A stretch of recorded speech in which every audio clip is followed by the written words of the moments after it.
It matches my jumper. Was that intentional? I can't remember.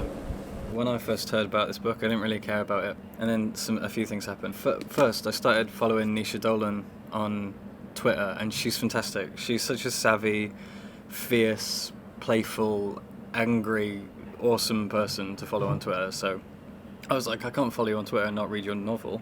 So that was one. And then the other was that the marketing is just really, really good. I look like Captain Kirk, that's who I look like. Anyway, the cover for this book is absolutely gorgeous, and so much so that I actually went to Foyles and got the sprayed edges version. And I was excited to read it because it's set in Hong Kong, and the protagonist is a TEFL teacher. If you don't know what that is, that means someone who teaches English as a foreign language, TEFL. I used to do that, and I also used to do it in China. I thought, oh brilliant, a book set in Hong Kong, that'll be fun. There's going to be some political intrigue, it's set during Brexit, there's going to be some topical stuff going on, I'm going to enjoy it. All of that was true, all of that was present, and I loved it. Now, I'd say my feelings about this novel are perfectly mixed, sort of 50-50, things I like, things I don't like. First of all, there's something that cleverly happens all the way through the book, which is that our protagonist, Ava, it is Ava, isn't it? Like Evangelion. Yeah, Ava.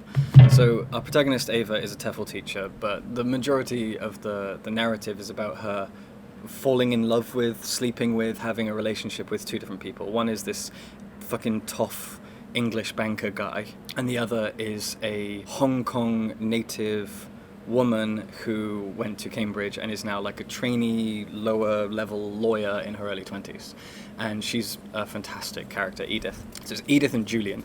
Julian's a twat, Edith is not, and that's made very, very explicit. Anyway, the fun thing that happens, the clever thing that she does is that occasionally she's teaching her kids some grammatical or vocabulary related thing in the English language because she's doing TEFL teaching. But in her mind, she frequently considers how it's different between Irish English and British English, and she's teaching British English, and she constantly remarks on Irish English. As the book goes on, it becomes kind of clearer what this is allegorical of, and the politics, it's very on the nose politics because most of it is about Brexit, and then it becomes more deep, historically almost political, and so it becomes clear that what she's considering is what Irishness is as a relationship to Britishness, and placing the character in Hong Kong was obviously very intentional. And then the fact that her relationship is with a guy who is like a very typical English banker,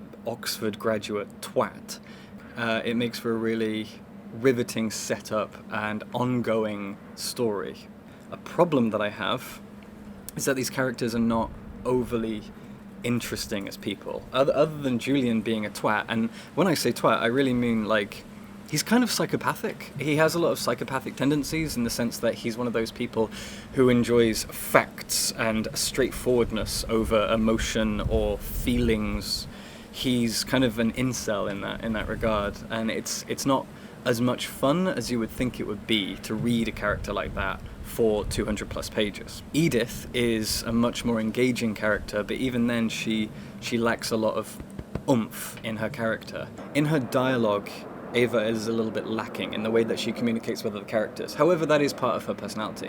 Where Ava absolutely shines is more in the way that Naoise Dolan shines through Ava. Her narration in the first person as Ava is absolutely fierce. She is snarky, she is witty, she's charismatic, she's so sarcastic. She has a lot of fun with wordplay and with remarks about other characters and the state that she's in, and sort of self-flagellating almost wit about her, which I absolutely adore. But that only really comes through in the narration, and when she's actually talking to other characters, there's not as much sharp wit going on, unfortunately. So what you've got is a really, really fantastic narrative, really, really clever politics, almost historical politics that were also contemporary politics, and then a bunch of characters that on paper sound really intensely exciting to watch as their lives and relationships unfold, but ultimately the dialogue and what the events that actually occur between them are not all that exciting, unfortunately. Now, Exciting Times is fantastically well plotted out. It takes place over kind of 3 acts, 3 parts. The first part is just called Julian, the second part is called Edith, and the third part is called Julian and Edith, or Edith and Julian. Because all the way through, Ava is in a relationship of sorts with Julian. He lives in a really nice flat in the mid-levels of Hong Kong, and he's rich and he's entitled and he's an asshole, and she realizes that in a sense she is mooching off of him to get a nice place that she can, well, not afford, but no one can afford anything in Hong Kong, and he can, so there are benefits to that. She likes sleeping with him well enough, she likes him well enough. There's a sense that she enjoys her time with him, and she enjoys him as a sort of a challenge, and what he is leading her towards in terms of her personal growth. Ava's only 22, he is 28, and he's a bit more self-assured, but again, in a kind of psychopathic way. And so their relationship is fun. The way that they bounce off each other is fun enough. But when she meets Edith, the story really, really gets going, because Edith is a person who allows Ava to grow in a much more wholesome and healthy way. And their relationship is a lot more freeing for Ava, and it's a lot more freeing for Edith as well. But it starts to get sour, and it gets complicated as Julian remains in the mix, either physically or within Ava's mind, and he always exists in the space between Ava and Edith. And this whole dynamic is very, very exciting, but I have to admit, what I enjoyed more was the kind of politics and clever allegories that these characters and their relationships represent in terms of where they are from, their backgrounds, where they're living now, their sexualities, etc., etc. The bigger picture stuff is almost more exciting than these individual small characters who represent those big allegorical ideas. And that is the crux of my issue with this book, is just the character writing and dialogue is stunted. It's a little dry, and it shouldn't be, because as I've already said, Naoise Dolan is incredibly talented at writing witty narratives, a witty narrator. Ava exists as your narrator and your character, your protagonist. And as a narrator, she's fantastic. She's so snappy and sarcastic and witty, and she's got this dry, tired, angry sense of humor that I just adore. And then whenever she's in... Oh, can you hear that? That's a saw. Whenever she's in dialogue with someone else, it just doesn't come across as feisty anymore. She's just funnier in her own head. And I think that was partly done on purpose, but it just means that any moments between characters just come off a little bit flat. That's my biggest gripe. Honestly, the book overall works really, really well as a commentary on sexual power dynamics. Ava is a person who is very much lost, and what I enjoyed personally as a very, very personal connection to Ava is that she is a person who is continuing to grow and change as a person. I just turned 30 and I realized that I'm still continuing to find myself. You know, every few years I feel a little bit different, and I feel like I'm getting closer to the person that I want to be. I used to be a big fan of the Canadian punk band Cancer Bats, and Cancer Bats, I remember, like, every album they would bring out, they would say, this is closer to how we actually want to sound. And over and over again, they would release an album and go, yeah, we're getting closer to how we want to sound, or closer to how we sound live, because they could never capture the live energy in a bottle of recorded studio music.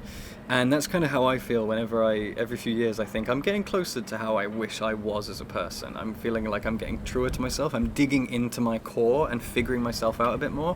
And you kind of realize that there's no time limit on this. You know, you don't have to understand yourself by the time you're 18, 21, 25.